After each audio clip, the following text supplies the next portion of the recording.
On va parler aujourd'hui du reflux gastro-œsophagien, pathologie très fréquente dans la population générale.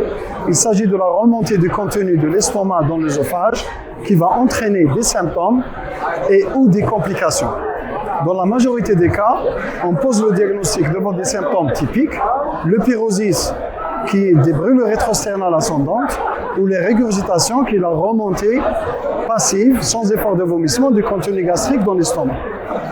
Si le patient n'a pas de signe d'alarme, c'est-à-dire s'il n'a pas maigri, s'il a moins de 50 ans, s'il n'a pas de sang, s'il n'a pas d'anémie, s'il n'a pas d'antécédent familial de cancer, il ne nécessite pas d'exploration et on va d'emblée le traiter.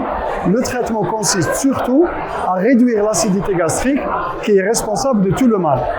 Et actuellement, ceci est très bien fait par une classe de médicaments qui s'appelle les inhibiteurs de la pompe à protons qui vont réduire efficacement cette acidité gastrique et améliorer les symptômes.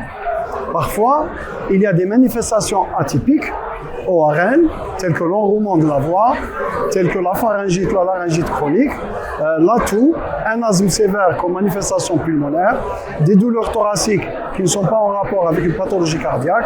Dans cette situation, on va réaliser en premier lieu un examen endoscopique, éventuellement complété par la mesure du pH de l'œsophage couplée à ce qu'on appelle une impédance métrique.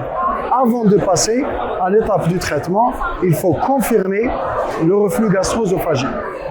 Rarement, le patient, pour qu'il soit amélioré, va nécessiter une intervention chirurgicale qui s'appelle la fenduplicature, la fendus, plicature et le fendus, cravater l'œsophage avec un bout d'estomac, c'est ce qu'on appelle la fenduplicature de Nissen.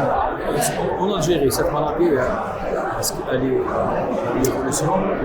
Cette maladie est en augmentation constante. Ceci est en rapport essentiellement avec le surpoids, obésité, le tabagisme, et il y a des facteurs déclenchants qui sont diversement rapportés par les malades, tels que la consommation excessive de chocolat, de café, de citron, etc. Donc il faut un diagnostic, un dépistage. C'est-à-dire, on ne traite que les patients qui présentent des symptômes ou qui font des complications.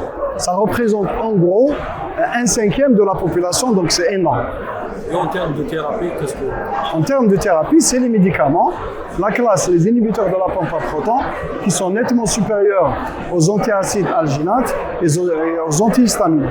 Ils sont disponibles en Algérie? Ils sont disponibles en Algérie et ils sont pas chers.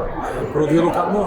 Ils sont produits par différents laboratoires locaux. Il y a plusieurs génériques et qui sont largement disponibles chez nous.